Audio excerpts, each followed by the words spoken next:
très joyeuse fête du tabernacle. Tout le monde une bonne continuation. Ne perdez pas de vue sa signification, aussi une fête très spirituelle. Profitons de ces derniers jours pour nous réjouir, pour fraterniser, et aussi pour tisser des liens amicaux. C'est précisément le thème de mon sermon de ce jour, qui s'intitule Abraham, ami de Dieu.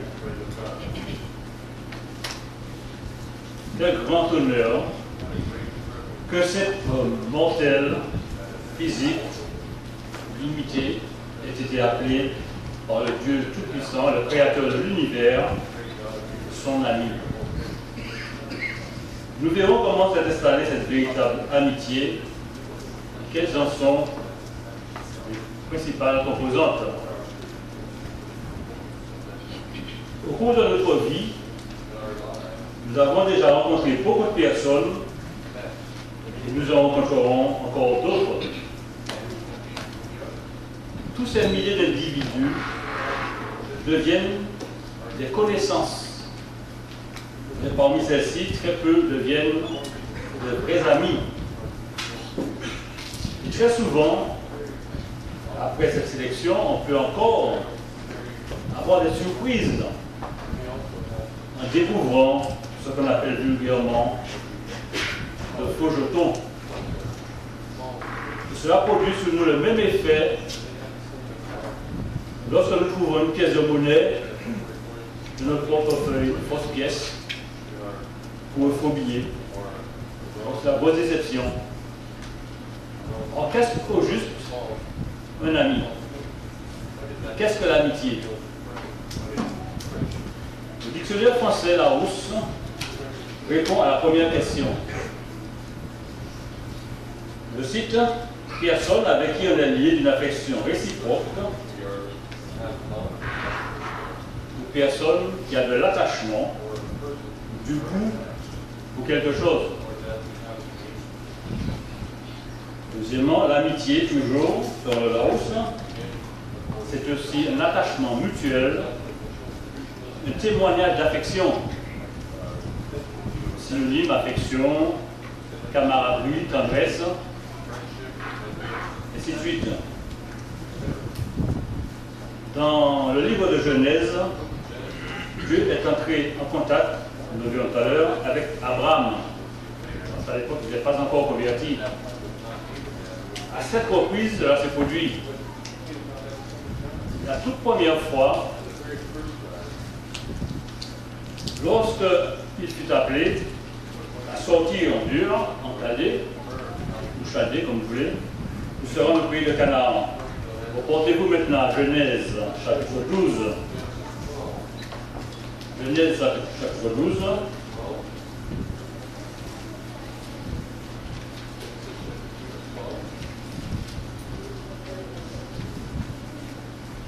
Nous lisons au verset 7, l'Éternel apparut à Abraham, il dit, je te donnerai ce pays à ta postérité. Je donnerai ce pays à ta postérité.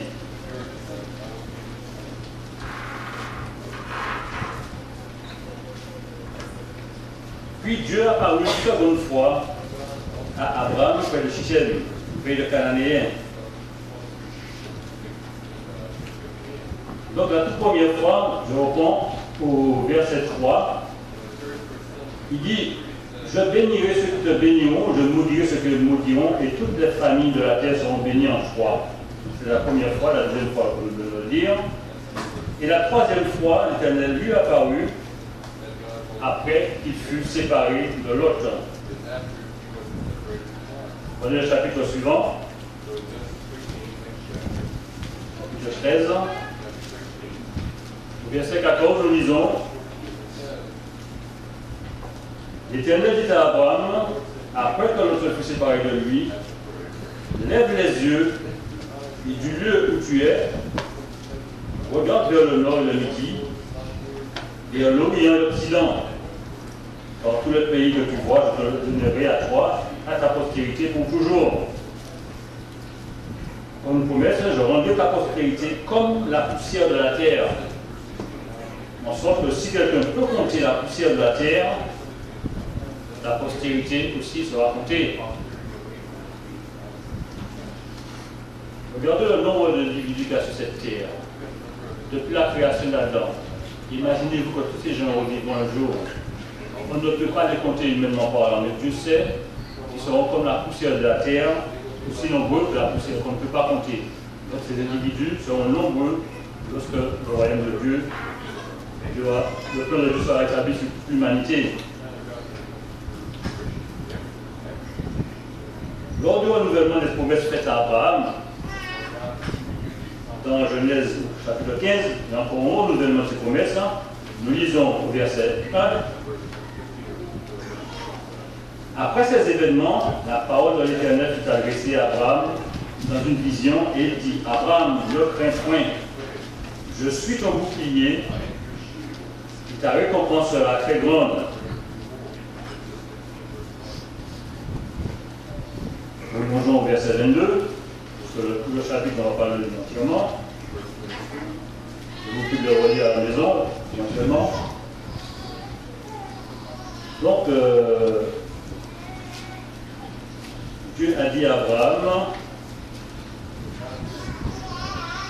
verset 19, le pays des Kéniens, des Kénisiens, des Cadmoniens, des Hétiens, des Phérésiens, des Réphaïm, des Amoréens, des Cananéens. Tous ces pays lui appartiendront en héritage. Il s'adressa encore à Abraham dans une vision. Donc puis Dieu changea les noms d'Abraham et de Sarai lors d'une apparition. On peut le lire dans Genèse chapitre 17. Verset 1. Lorsqu'Abraham fut âgé de 99 ans, l'Éternel lui apparut et lui dit: Je suis le Dieu Tout-Puissant. Marche devant ma face et sois intègre. J'établirai mon alliance entre moi et toi et je te multiplierai à l'extrême. Verset 22. Lorsqu'il eut achevé de lui parler, Dieu s'éleva au-dessus d'Abraham et tout ce qu'il avait acquis a pris d'argent, tous les mâles parmi les jeunes de la maison d'Abraham, et les circoncis ce même jour selon l'ordre que Dieu lui avait donné. Poursuivons dans Genèse, toujours dans Genèse chapitre 18, l'Éternel lui apparut parmi les chaînes de Mamré, comme il était assis à l'entrée de sa tente pendant la chaleur du jour. Il leva les yeux, il regarda, et voici trois hommes étaient debout auprès de lui. Vous savez comment Dieu est apparu à plusieurs reprises à Abraham. Ce qui est important de le noter, c'est que le dialogue s'est instauré entre eux et l'amitié s'est installée. Et lorsque Dieu voulait détruire Sodome et Gomorrhe, il y a eu, comme je le disais, un dialogue entre eux. Enfin, Dieu avait testé Abraham en lui demandant de sacrifier son fils d'abord pour savoir s'il lui obéirait. Monsieur Dieu va parler hier de la foi d'Abraham, dont nous sommes les fils spirituels. Donc, en s'inspirant de ces 7 rencontres de Dieu avec le patriarche, nous pouvons déterminer 7 ingrédients qui entrent dans la composition d'une solide amitié.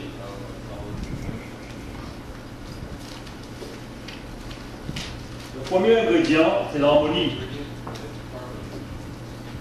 En effet, nos meilleurs amis sont ceux qui s'accordent avec nous sur le plus grand nombre de questions importantes.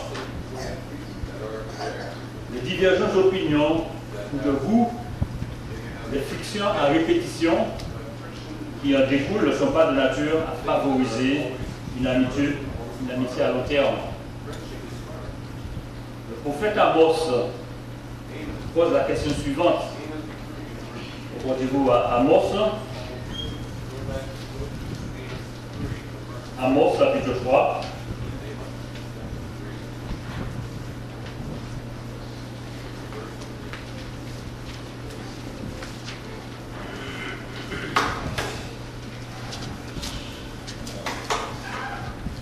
Amos chapitre 3, nous lisons au verset 3, deux hommes marchent-ils ensemble sans s'être concertés? C'est un principe primordial.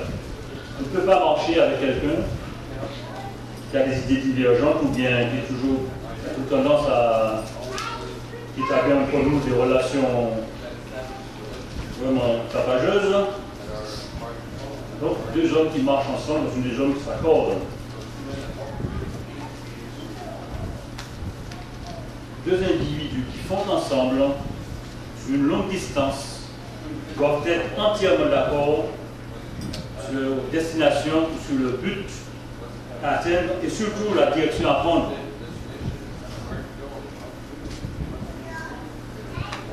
S'il n'y a pas d'entente précise là-dessus, ils ne pourront marcher en harmonie.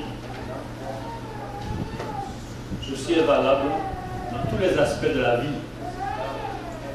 que ce soit dans le mariage ou dans la vie professionnelle. Abraham a marché avec Dieu, ce qui signifie qu'il était en tout point en accord avec son Créateur. On peut dire aussi qu'il était sur la même longueur d'onde que son Créateur, puisqu'il a obéi à sa voix, qu'il a observé ses ordres, ses commandements, ses statuts et ses lois. Portez-vous maintenant à Genèse chapitre 26. Venons à chapitre 26 de Genèse.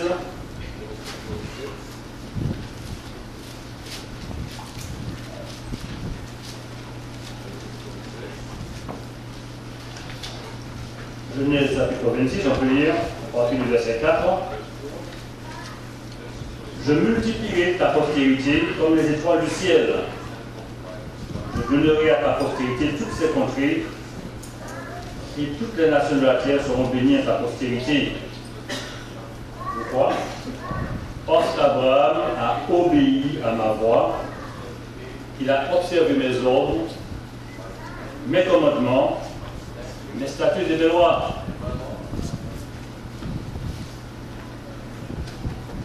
Donc Abraham n'a pas suivi les voies du monde de son époque. La Bible appelle amour du monde le fait d'être en accord avec les voies et les mauvaises pensées de ce monde. Et même l'apôtre Jacques l'a écrit dans son épître, rendez-vous à Jacques, chapitre 4.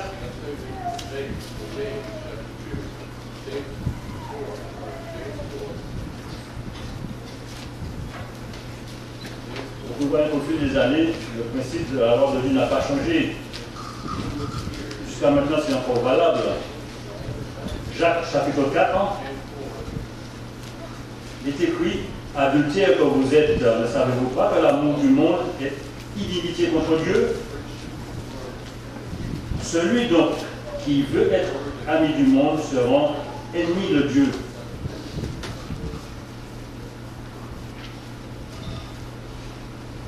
Donc Abraham n'était pas l'ami du monde dans lequel il vivait, il en était sorti, préférant devenir l'ami de Dieu. Nous venons de lire dans Genèse chapitre 12, verset 3, où pour la toute première fois, Dieu rencontra Abraham et lui demanda de quitter son pays. Il était alors âgé de 75 ans. Il avait déjà pris quelques habitudes au cours de cette vie et il a obéi à Dieu sans se poser de questions. Alors que Nimrod, dans le chapitre précédent, avait représenté une voie contraire au mode de vie divin. Abraham allait symboliser une autre voie bien différente. L'accent sera mis à partir du chapitre 12 sur l'individu et ses descendants, et cela pendant les 2000 ans qui suivront.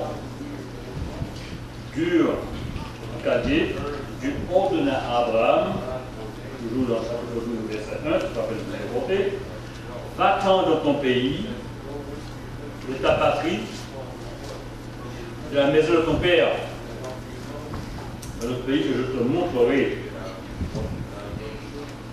Si Abraham a ses instructions, Dieu lui promet de faire de lui une grande nation, de le bénir en rendant son nom grand.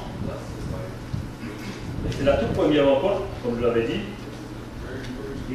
avec Dieu. Donc ce fut la promesse à laquelle Nimrod avait tant aspiré. Avoir un grand nom, il avait aspiré à avoir un grand nom sur terre, mais sans l'aide de Dieu. Donc Abraham deviendrait également le père d'une grande nation qu'il bénirait. À ce moment-là, lorsque la demande lui a été faite, Abraham ne savait pas de quel pays se rendait. Au nom hébreu, chapitre 11, qui certifie cela. Hébreu 11, verset 8. C'est par la foi qu'Abraham, lors de sa vocation, obéit et partit pour un lieu qu'il devait recevoir en héritage. Et qu'il partit sans savoir où il allait. Donc c'est par la foi qu'il devait s'établir dans la terre promise comme dans une terre étrangère, habitant sous des tentes, ici qu'Isaac et Jacob. C'est une très grande signification. Lui, habiter sous des tentes, nous sommes dans des habits provisoires.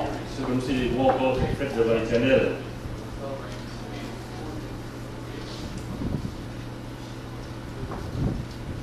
Si Abraham, écoutez, ce fut la promesse à laquelle Nimrod avait aspiré. Donc Abraham deviendrait également une grande nation, comme nous venons de le voir.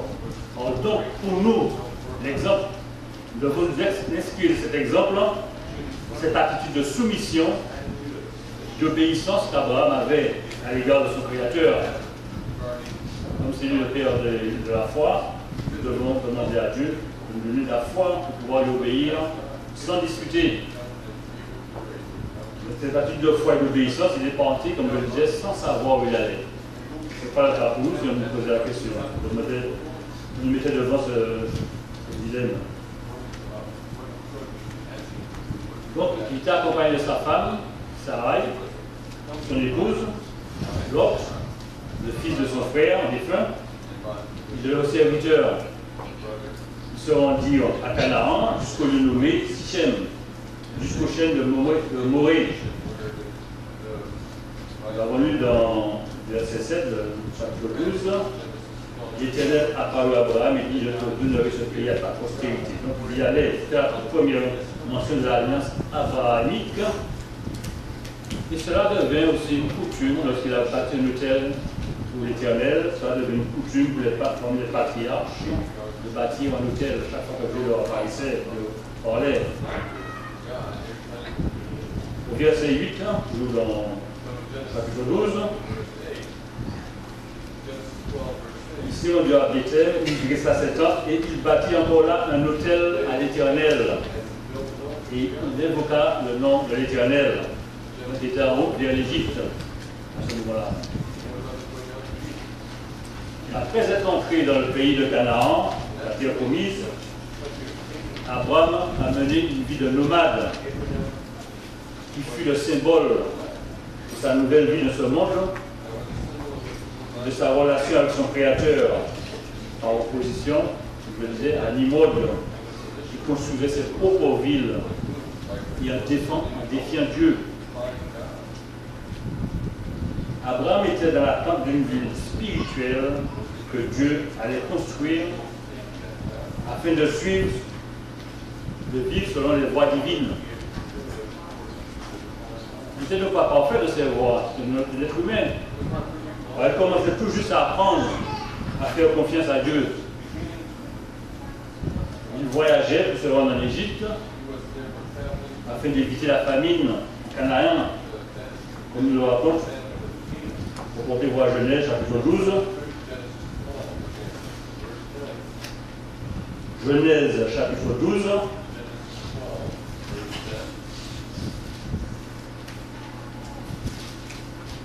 Il est arrivé une mésaventure, vous verrez sa façon qu'il agit.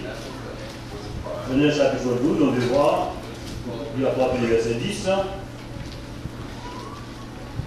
Il y eut une famine dans le pays. Le pays Abraham descendit en Égypte pour y séjourner, car la famine était grande dans le pays. Comme il était prêt d'entrer en Égypte, il dit à Sarah et sa femme, voici, je sais que tu es une femme belle de figure. Quand les Égyptiens te verront, ils diront, c'est sa femme. Ils me tueront et te laisseront la vie. Dis, je te prie, que tu es ma sœur, afin que je sois bien traité à cause de toi, que mon âme vive grâce à toi. Alors, lorsqu'Abraham fut arrivé en Égypte, les Égyptiens virent que la femme était fort belle, ils ont voulu l'approcher. Alors, Sarah, selon les conseils de son époux, s'est fait passer pour sa sœur. Et finalement, les Égyptiens se sont rendus compte de ce mensonge. Au verset 17, mais l'Éternel frappa de grandes plaies Pharaon et sa maison au sujet de Sarah et sa femme d'Abraham. Alors Pharaon appela Abraham au verset 18 et dit, qu'est-ce que tu m'as fait? Pourquoi ne m'as-tu pas déclaré que c'est ta femme? Pourquoi as-tu dit c'est ma sœur? Aussi l'ai-je prise pour ma femme. Maintenant, voici ta femme, prends-la et va-t'en. Pharaon donna ordre à ses gens de la renvoyer, lui et sa femme, avec tout ce qui lui appartenait. Comme vous allez le voir, Abraham n'était pas parfait. Il se sentait en danger. Il a dû mentir pour se sortir de l'affaire. C'est une situation très difficile, comme le fait n'importe quel homme non converti. L'apôtre Pierre a eu aussi la même réaction lorsque le Christ s'est fait arrêter. Il a renié le Christ. Donc sur le plan spirituel, comme nous pouvons le voir, avec l'Esprit de Dieu, on doit affronter les difficultés avec l'aide de Dieu. On n'a pas besoin de mentir non plus pour s'en sortir. Abraham, tout comme l'apôtre Pierre, n'était pas encore converti à l'époque. Donc sur le plan spirituel, quant à nous, nous devons sortir du monde qui nous entoure, penser et marcher en harmonie avec notre Créateur. Portez-vous maintenant à Jean. Jean chapitre 17.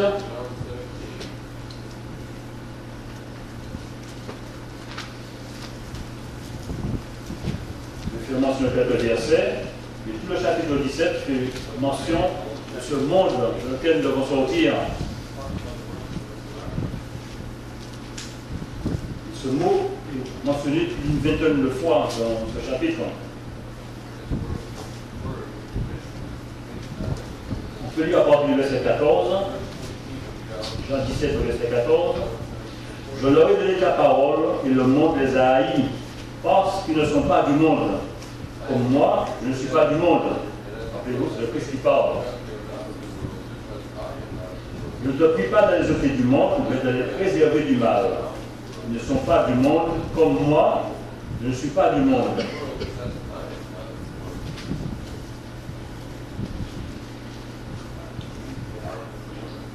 Comme je ne suis pas du monde, et je me sanctifie moi-même pour eux, afin qu'eux aussi soient sanctifiés par eux.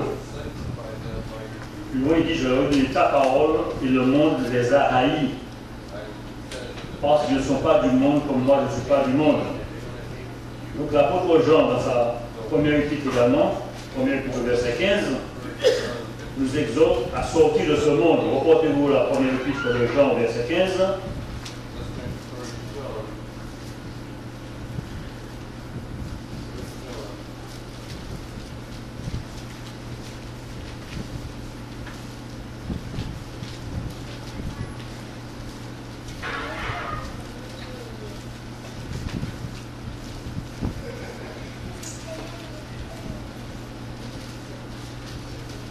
Première épître de Jean.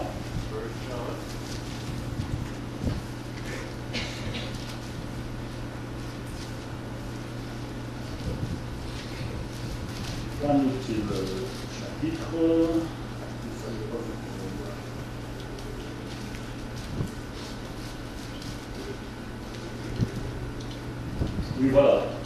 Premier épître de Jean, chapitre 2, verset 15, il est dit, n'aimez point le monde, ni les choses qui sont dans le monde. Si quelqu'un aime le monde, l'amour du Père n'est point en lui. Car tout ce qui est dans le monde, la convoitise de la chair, la convoitise des yeux, et l'orgueil de la vie ne vient point du Père, mais vient du monde. Et le monde passe, et sa convoitise aussi. Mais celui qui fait la volonté de Dieu demeure éternellement. Nous allons maintenant passer au deuxième élément, celui de l'amitié, la faculté de pouvoir se confier. Les meilleurs amis sont ceux à qui nous pouvons nous confier sans craindre d'être trahis. On peut leur faire part de nos problèmes, tout en étant certain d'être écoutés, compris, et qu'ils seront pensés à nous dans leur prière. Nous pouvons considérer Jésus-Christ comme notre meilleur ami. Dans cette relation d'amitié profonde, il n'y a aucune place pour le secret. Comme il est précisé dans Jean chapitre 15, au verset 15, je vais à peine de vous dire porter, il dit, je vous ai appelé amis parce que je vous ai fait connaître tout ce que j'ai appris de mon Père. Les meilleurs amis ne sont pas uniquement des individus à qui nous pouvons nous confier, mais aussi ceux qui peuvent aussi se confier à nous sans crainte. Cette attitude de confiance ne doit pas être à sens unique, mais réciproque. Et c'est cette sorte de relation que nous devons avoir avec Dieu. Se confier à nous par sa parole, son esprit, et nous confions lui par la prière. Nous lui parlons à cœur ouvert, en entrant dans tous les détails, pour lui faire connaître nos besoins. Prenons Philippiens chapitre 4.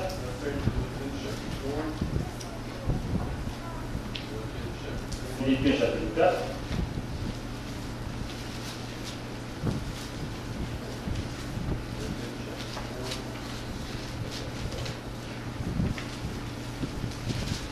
Je vais lire au verset 4. Réjouissez-vous toujours dans le Seigneur, je le répète, réjouissez-vous. Que votre douceur soit connue de tous les hommes. Le Seigneur est proche. Ne vous inquiétez de rien. Mais en toute chose, faites connaître à Dieu vos besoins. Faites connaître vos besoins à Dieu par vos prières et vos supplications, afin que les actions de grâce, avec des actions de grâce, et la paix de Dieu qui surpasse toute intelligence, gardera vos cœurs et vos pensées en Jésus-Christ.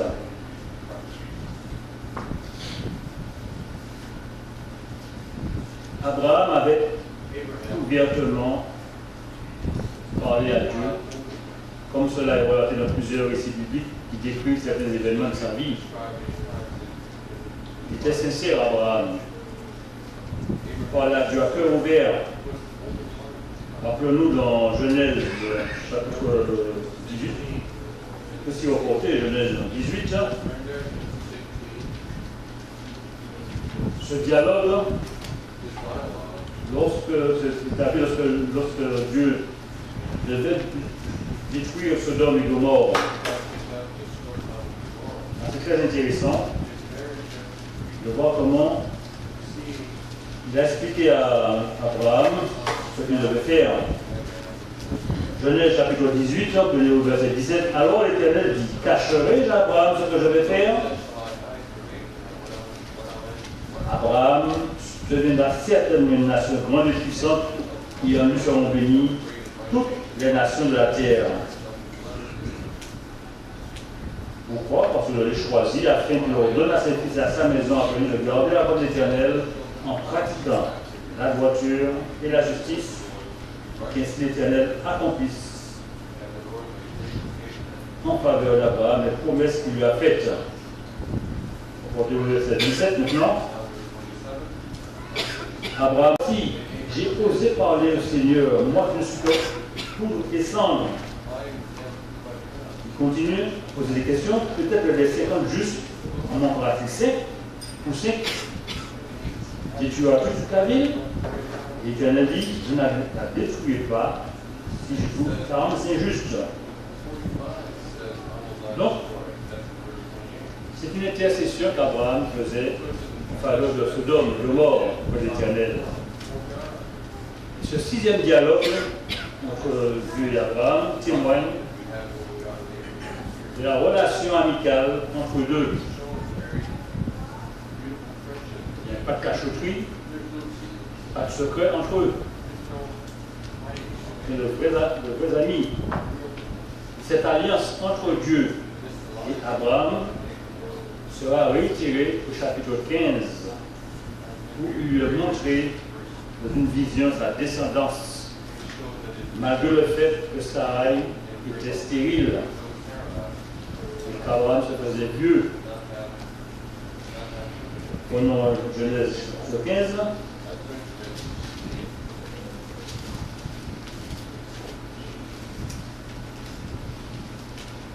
Verset 1. Après ces événements, la parole de l'Éternel fut adressée à Abraham dans une vision et il dit, Abraham, ne crains point, je suis ton bouclier, ta récompense sera très grande.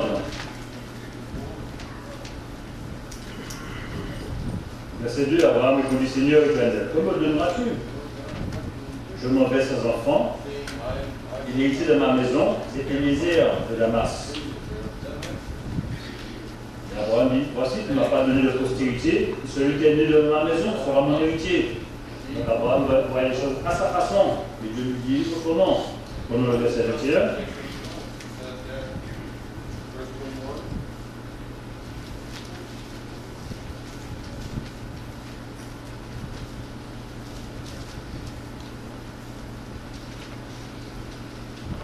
Le verset 17. Quand le soleil fut couché, il y eut une obscurité profonde, et voici ce qu'une fournaise fumante et des flammes passèrent entre les animaux partagés. Donc, il y avait aussi une sorte de sacrifice qui était effectué à ce moment-là. Donc, on voit que l'alliance entre Dieu et Abraham était vraiment réelle. Et ce fut la 4e fois que Dieu entra en contact avec Abraham et il appelait Seigneur Dieu. Alors, toujours sans enfant, Abraham lui rappela sa promesse. Il lui dit de regarder le ciel, de compter les étoiles, s'il le pouvait. Et c'est l'une des 3 façons divines de décrire la postérité des patriarches. L'autre étant la poussière de la terre, dans Genèse chapitre 13, verset 16, et le sable, chapitre 22, verset 17. Notez simplement. Or, cette année, parenthèse, cette année pour la fête des pères, nous avons reçu, tous les papas, à la congrégation, une fiole de sable en provenance des multiples plages de la Martinique. Ceci afin de symboliser notre postérité à venir. C'est très symbolique. Revenons à Abraham. Dans Jacques, chapitre 2, verset 23, voilà la réponse d'Abraham, fille de lui. Jacques, chapitre 3. Jacques, chapitre 2, plutôt, verset 23. Jacques, chapitre 2, verset 23, il dit, ainsi s'accomplit ce que dit l'Écriture. Abraham coûte à Dieu, et cela lui fut imputé à justice. Et il fut appelé ami de Dieu, comme nous l'avons vu au début. Vous voyez que l'homme est justifié par les œuvres et non par la foi seulement. Il a manifesté par ses œuvres sa foi en Dieu. Ce n'est pas pour tenter de dire qu'il croit en Dieu, mais il a manifesté par ses œuvres. Voyons le 3e élément fondamental pour édifier une solide amitié, il faut aussi être digne de confiance. Je l'ai dit et je le répète, un ami est une personne sur qui on peut compter. Notez la promesse que Dieu nous a faite dans Hébreux chapitre 13 au verset 5. Je ne te délaisserai point, je ne t'abandonnerai point. Nous devons nous souvenir de cette promesse, surtout lorsque de grandes difficultés, bien lorsque nous avons affronté de grandes épreuves. Dieu a fait une promesse, il ne ment pas. Il n'est pas agréable de supporter les épreuves de la vie, mais Dieu est avec nous. Il nous a promis de ne pas nous abandonner. C'est en sortant de cette épreuve que nous nous rendons compte vraiment. Il nous soutient. Nous lui rendons gloire pour cela. De ce fait, nous pouvons avoir une entière confiance en lui. Il veut aussi être sûr que nous ne l'abandonnerons jamais. Notre comportement face aux épreuves, aux difficultés de cette vie, doit être pour Dieu une indication qui lui démontre jusqu'à quel point il peut compter sur nous. Il veut savoir s'il peut se fier à nous avant de nous rendre immortels, de nous confier de grandes responsabilités dans le monde de demain, représentées par la fête des tabernacles que nous célébrons aujourd'hui. Portez-vous maintenant à Luc, prenons Luc chapitre 16.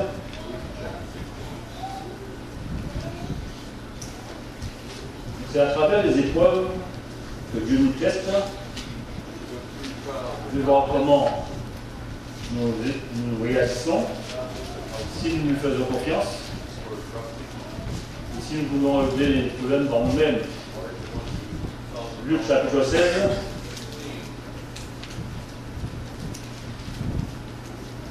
Luc chapitre 16, verset 10.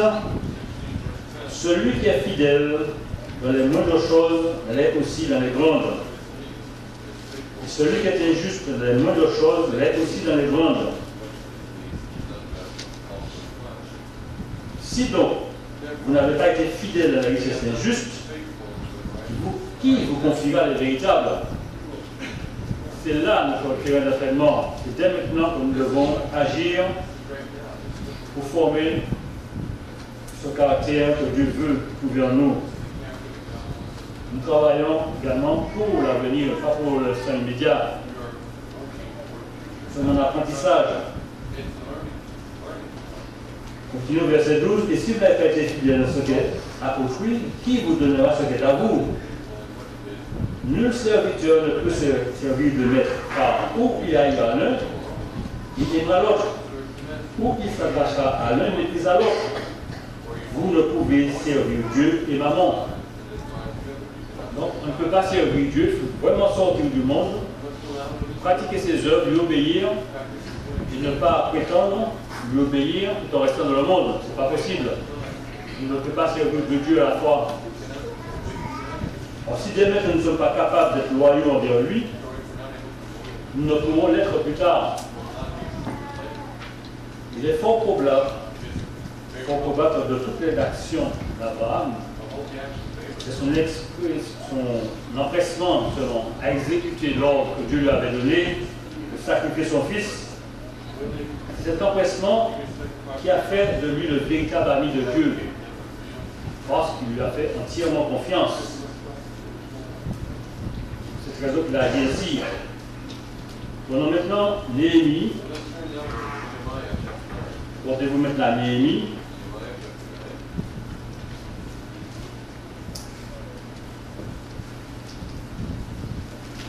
Néhémie chapitre 9.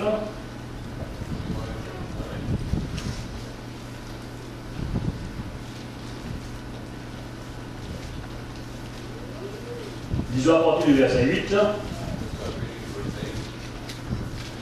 Tu trouveras. On peut lire à partir du verset 6, la meilleure compréhension du verset. Néhémie chapitre 9, verset 6. C'est toi, Éternel, toi seul, qui as fait les cieux, les cieux et toute leur armée, la terre et tout ce qui est sur elle, les mers et tout ce qu'elle enferme, qui donne la vie à toutes choses, et l'armée des cieux t'adore. C'est toi, éternel Dieu, qui a choisi Abraham, qui a fait sortir Dieu en Chaldée, et qui lui a donné le nom d'Abraham. Verset 8. Tu trouveras son cœur fidèle devant toi. Tu fis alliance avec lui et tu promis de donner sa postérité à sa postérité le pays des Cananéens, des tiens, des Amoriens. Fin du verset. Et tu as tenu ta parole car tu es juste. Voyons quatrième composante essentielle, l'amitié. L'amitié aussi se compose de la loyauté. Nous savons aussi qu'il existe des amis de beaux jours. Quand tout va bien, ils apprécient beaucoup les relations amicales. Mais dès que surgissent ces difficultés, que vous leur demandez de l'aide, ils sont toujours trop occupés pour vous répondre à votre appel.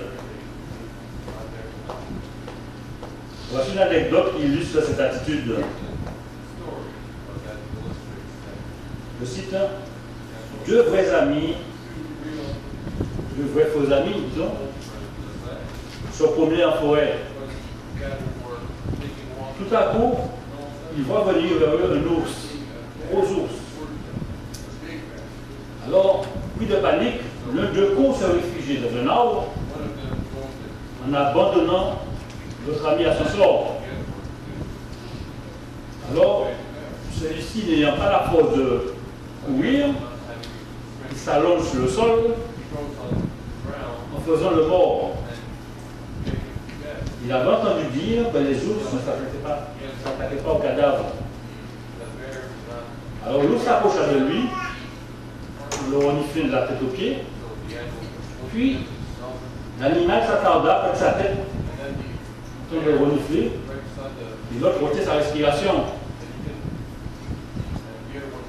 Voyant que l'ours s'éloignait, l'autre homme descendit de l'arbre et se dirigea vers son compagnon, lui demandant ce que l'ours lui avait murmuré à l'oreille. Et l'autre de répondre, l'ours m'a dit, ne te promène jamais avec quelqu'un qui se dit être ton ami lorsque tout va bien et qui t'abandonne dès que tu es en danger.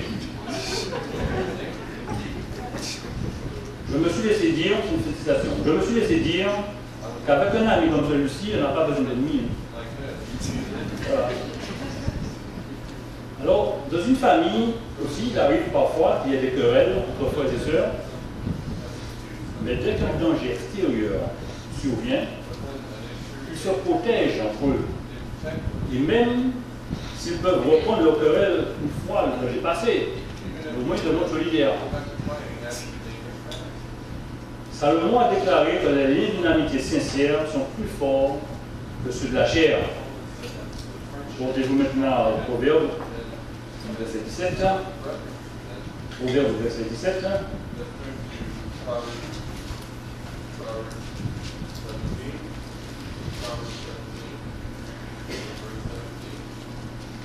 Disons au verset 17, l'ami aime en tout temps.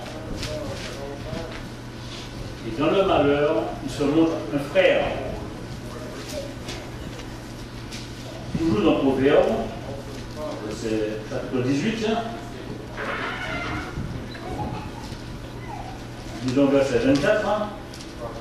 Celui qui a beaucoup d'amis les a pour son malheur. Mais il est tel ami plus attaché qu'un frère. Alors, beaucoup de gens préfèrent vivre seuls car ils n'ont pas de véritables amis. Certains ont fait ce choix par suite de déception, de trahison. Donc de vrais amis doivent être loyaux les uns envers les autres, quelles que soient les circonstances, faciles ou pas. Ils doivent se soutenir mutuellement, se sacrifier les uns pour les autres. Reportez-vous maintenant à Jean. Voilà ce que dit le Christ. Jean chapitre 15, au verset 15.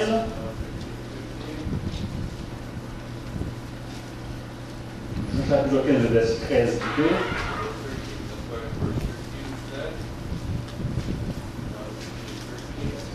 Jésus-Christ qui parle, il n'y a pas de plus grand, Jean chapitre 15, verset 13, il n'y a pas de plus grand amour que de donner sa vie pour ses amis. Vous êtes mes amis si vous faites ce que je vous commande. Donc, Jésus-Christ a décrit par là le plus haut niveau d'une amitié sincère. C'est bien. Il nous a montré l'exemple en parcourant le chemin avant nous.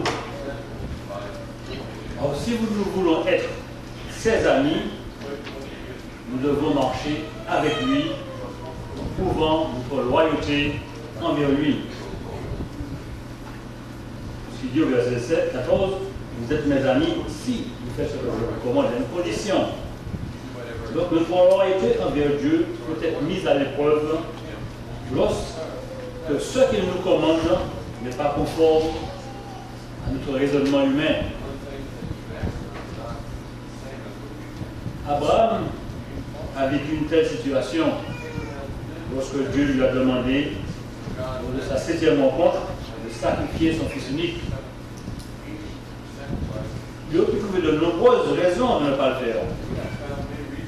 Il voit sa place. C'était bien à l'aise à l'origine. Il savait que tuer un être humain constitue un péché. Donc Dieu lui demandait de sacrifier son fils. Et puis, ça dépassait son entendement, mais il a obéi à Dieu. Il savait que si Isaac mourait, comment Dieu, je dis bien, il savait que si Isaac mourait, comment Dieu pouvait-il bénir ses descendants? Alors que Isaac, c'est son fils, Isaac pour attirer la descendance. Alors si vous voyez comment Dieu va faire, il a fait comme il a obéi à Dieu. Il a simplement exécuté l'ordre que Dieu lui avait donné. Donc il a donc fait preuve de loyauté envers son Créateur. Il a démontré sa foi par les œuvres qu'il a accomplies, comme nous venons de le voir dans Jacques chapitre 2, verset 23. Je reprends ce verset, ainsi s'accomplit ce que dit l'Écriture. Abraham crut à Dieu, et cela lui fut la justice. Et il fut appelé ami de Dieu. Il y a le 5e élément, composé de sincère amitié. Il s'agit de la franchise.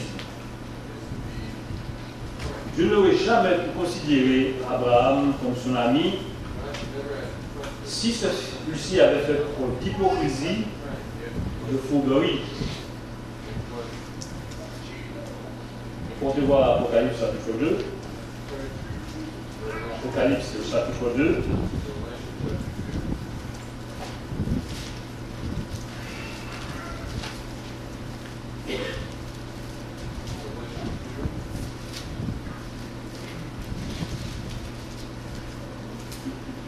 Lisons-nous verset 23.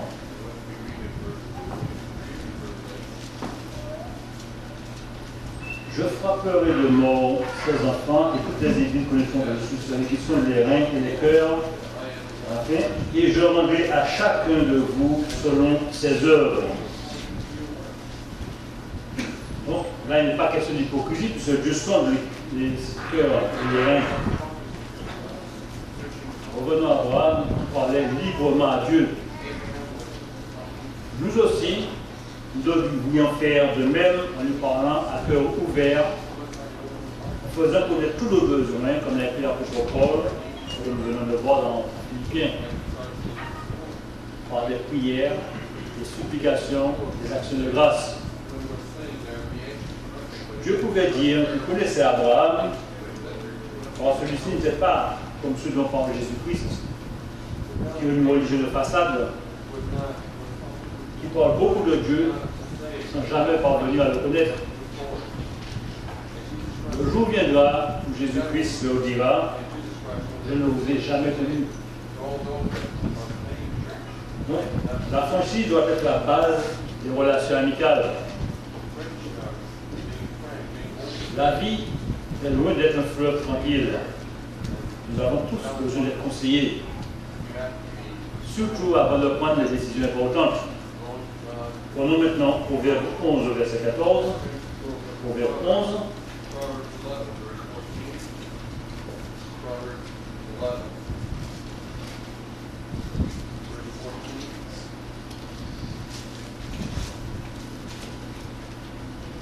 Proverbe 11, verset 14. Quand la prudence fait défaut, le peuple tombe.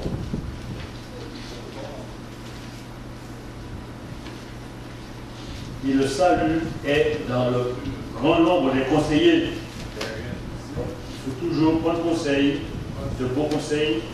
Donc, là, il ne s'agit pas de prendre conseil vers n'importe qui, des amis sincères, qui font, qui ont attesté la fiabilité. Même plusieurs avis peuvent être favorables. Donc, c'est entre gens sincères, équilibrés, et qui font preuve de discernement. Voyons le sixième élément, la fidélité. Toujours une amitié vraiment dure par le temps. La fidélité. Donc, c'est un autre élément qui consolide l'amitié dans le temps. Très souvent, les années qui passent érodent les liens amicaux qui prennent souvent naissance dès l'enfance ou à l'adolescence. Dans ces périodes difficiles, on n'a aucune expérience de la vie. De ce fait, il est très difficile de choisir ses amis. Et les déceptions sont aussi souvent fréquentes. Donc, un ami fidèle se déploie pour venir au secours de ses amis. Un bel exemple de fidélité nous est donné par Jonathan lorsque Saül, son père, cherchait à tuer David. Reportez-vous maintenant à Samuel, 1 Samuel,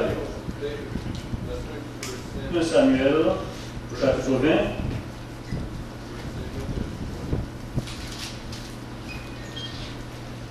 1 Samuel, au chapitre 20.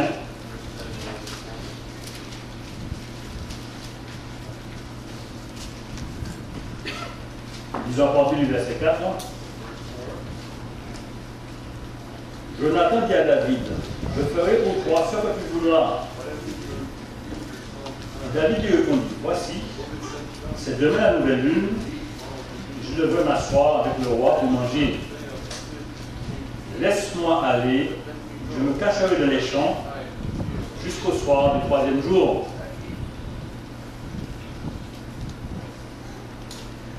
Si ton père remarque mon absence, tu diras, David m'a prié de lui faire une course à Bethléem, sa ville, parce qu'il a pour toute la famille un sacrifice annuel. Et s'il dit c'est bien, ton serviteur alors n'a rien à craindre. Et si la colère s'empare de lui, sache que le mal est résolu de sa part. Montre-toi donc ton affection, montre donc ton affection pour ton serviteur, une alliance devant l'Éternel. Et s'il y a quelque crime entre moi, porte-moi la vie toi-même. Alors pourquoi me mènerais-tu jusqu'à ton père?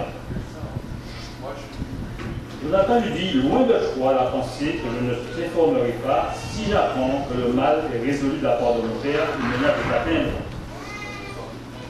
Il y avait une amitié profonde et sincère entre David et Jonathan. Et Jonathan savait bien qu'il risquait sa propre vie en protégeant son ami David. Continuons au verset 30. Alors, la colère de Saül s'enflamma contre Jonathan et il lui dit, fils pervers et rebelle, je sais bien que tu as pour ami le fils d'Isaïe, à ta honte et à la honte de ta mère. Alors aussi longtemps que le fils d'Isaïe sera vivant sur la terre, il n'y aura point de sécurité ni pour toi, ni pour ta royauté. Et maintenant, on va le chercher et qu'on me l'amène car il est digne de mort. Jonathan répondit à son père, à Saül son père, il lui dit, pourquoi le feras-tu mourir? Qu'a-t-il fait? Et Saül se dirige à sa lance contre lui pour le frapper. Jonathan comprit que c'était chose résolue chez son père que de faire mourir David. Il se leva de table d'une ordre en colère, il ne participa point au repas le second jour de la nouvelle lune, car il était affligé à cause de David, parce que son père l'avait outragé. Si Saül a brandi sa lance contre son fils, c'est pas David qui l'aurait épargné. Donc, David était vraiment conscient du danger pour David. Donc, la fidélité aussi, comme je viens de l'attester, c'est un trait de caractère que Dieu veut que nous possédions. Lorsqu'elle fait défaut, les conséquences peuvent être très graves. Le roi Saül l'a fait l'expérience. Non seulement il en est mort, mais il a perdu sa royauté. Le septième élément est basé sur le bon choix de ses amis. Comment ne pas parler de Naomi, qui voulut renvoyer ses bouts dans leur pays d'origine après la mort de leur époux respectif, mais Ruth refusa de partir et choisit de rester auprès d'elle. Naomi était une belle-mère prévoyante, altruiste, se souciant davantage du bien-être de ses belles-filles. Nous maintenant à Ruth. Ruth chapitre 1, juste avant Samuel.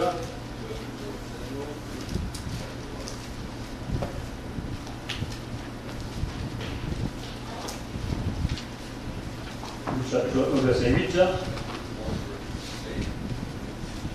Naomi dit alors à ses deux belles-filles, allez, que chacune retourne à la maison de sa mère, que l'Éternel use de bonté envers vous, comme vous l'avez fait envers ceux qui sont morts, et envers moi. Que l'Éternel vous fasse trouver à chacune du repos de la maison de Marie, et elle les pesa. Elles élevèrent la voix et pleurèrent, et elles lui dirent, non, nous irons avec toi vers ton peuple.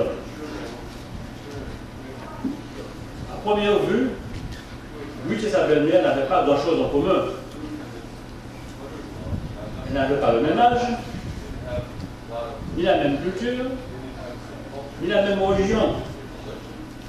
De plus, Naomi était la belle-mère, et vous connaissez tous les plaisanteries de mauvais goût qui sont faites à propos de ce genre de relation. Mais Ruth et Naomi aimaient le même homme, Kilkijon, qui était le fils de Naomi, le premier époux de Ruth. Lorsque Kilkijon mourut, leur relation devint encore plus profonde. À présent, Naomi était une femme avancée en âge et seule au monde. Ruth décida de rester près d'elle malgré les recommandations de Naomi de retourner de son pays d'origine, le pays de Moab. Et tout au long de cette histoire, les deux femmes restèrent de fidèles amies.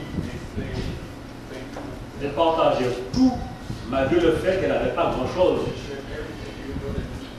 Elles se faisaient confiance. Ils partageaient sagesse et énergie. La femme âgée, comme on l'appelle aux Antilles, une grande personne, conseillait la jeune femme qui écoutait et appliquait ses conseils. Ensemble, ils ont triomphé de l'adversité. Comme vous le savez, l'amitié profonde requiert du temps avant de s'instaurer durablement dans le temps. L'une des raisons pour lesquelles Ruth a choisi de rester auprès de sa belle-mère, c'est le mode de vie qui découlait de sa relation avec Dieu. Poursuivons, verset 16. Ruth répondit, ne me presse pas pour te laisser et te retourner loin de toi. Où tu iras, j'irai, où tu demeureras, je demeurerai, ton peuple sera mon peuple et ton Dieu. Où tu mourras, je mourrai, j'y serai enterré, et que l'Éternel me traite dans toute sa rigueur, si autre chose que la mort vient de séparer de toi. Naomi, avant de décider d'aller avec elle, elle cessa d'insister auprès d'elle. Ruth avait fait un choix sage en restant auprès de sa belle-mère, puisque Dieu l'a bénie, devenant l'arrière-grand-mère du grand roi David. La décision de Ruth, comme l'a dit M. Watts, est un bel exemple de loyauté, je dirais même de fidélité, car il s'agit là des deux faces d'une même médaille. Fidélité et loyauté, ça va le faire. Nous sommes tous des êtres faillibles qui ont tendance à nous fier aux apparences. L'exemple de l'homme est là pour nous le rappeler. Prenons Genèse chapitre 13. Genèse chapitre 13.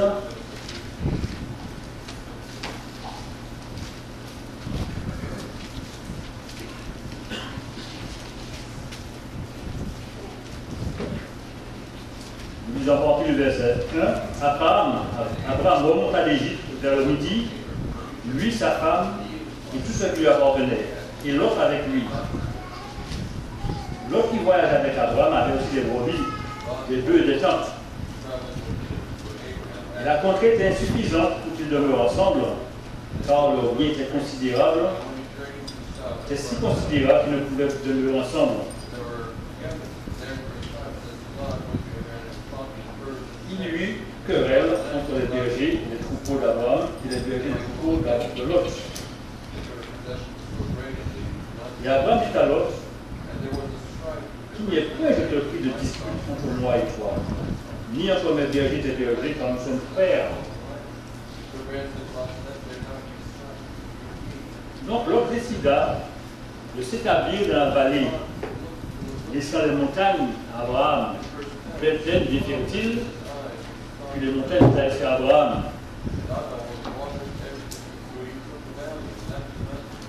Exactement là où se trouvaient les terrains magnifiques, mais aussi les deux villes de Sodome et de Gomorrhe.